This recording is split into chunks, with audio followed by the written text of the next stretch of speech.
Bismillahirrahmanirrahim. Assalamualaikum warahmatullahi wabarakatuh.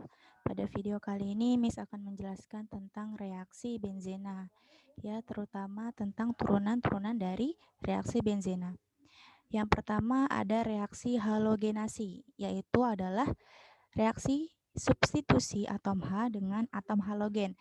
Nah, contohnya di sini ada struktur benzena direaksikan dengan gas bromin ditambah dengan bantuan katalis FeBr3 menjadi senyawa bromobenzena.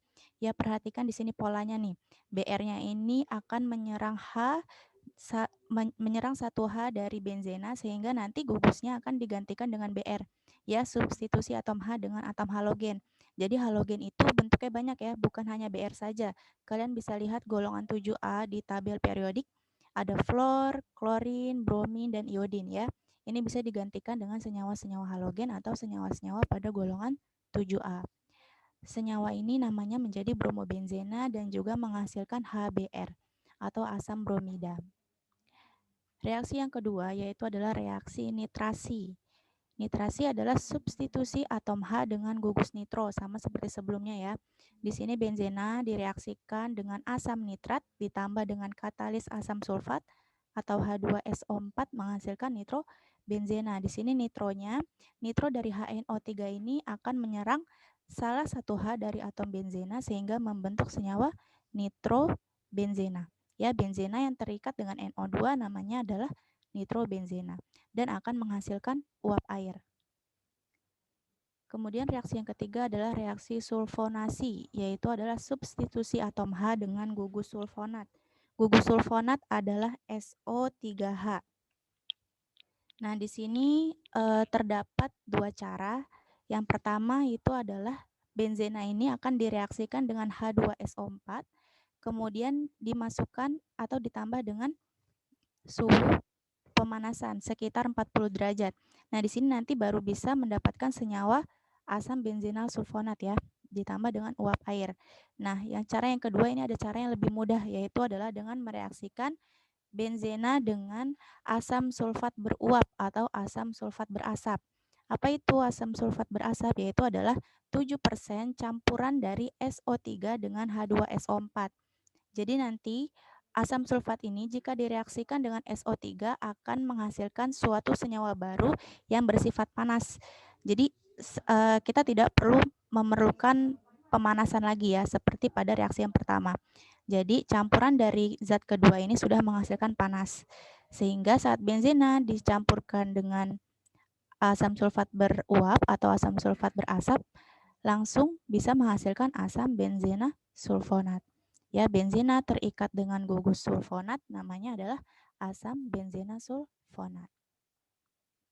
Kemudian reaksi alkilasi, yaitu adalah substitusi atom H dengan gugus alkil. Ya, di sini benzena, di sini ada terbutil klorida, direaksikan dengan terbutil klorida dan juga dengan bantuan katalis AlCl3 menghasilkan terbutil benzena, ya. C yang mengikat CH3 kali namanya adalah terbutil. Kemudian mengikat benzena namanya menjadi terbutil benzena dan akan menghasilkan juga senyawa lain yaitu senyawa HCl. Nah, untuk reaksinya ini tidak terfokus pada terbutil klorida saja, tetapi bisa menggunakan reaksi lainnya ya. Di sini CH3 kali ini adalah gugus rantai panjang atau R. Ya, di sini bisa R mengikat dengan gugus halogen lainnya, FClBrI ya. Di sini Miss kasih contohnya yang R mengikat dengan gugus halogen Cl. Kemudian ada reaksi asilasi, yaitu adalah substitusi atom H dengan gugus asil. Apa itu gugus asil? Gugus asil adalah benzena yang terikat dengan keton. Ya, keton rumusnya apa? RCOR. Ya, jadi R-nya di sini bertindak sebagai benzena R1 dan R2-nya bertindak sebagai rantai panjang.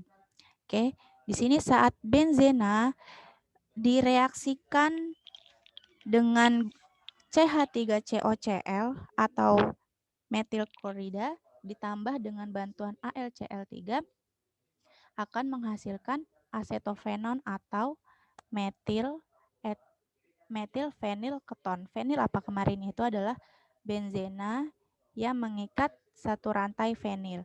Kemudian di sini ada gugus metana sebagai alkilnya atau sebagai cabangnya, namanya jadi metil fenil keton.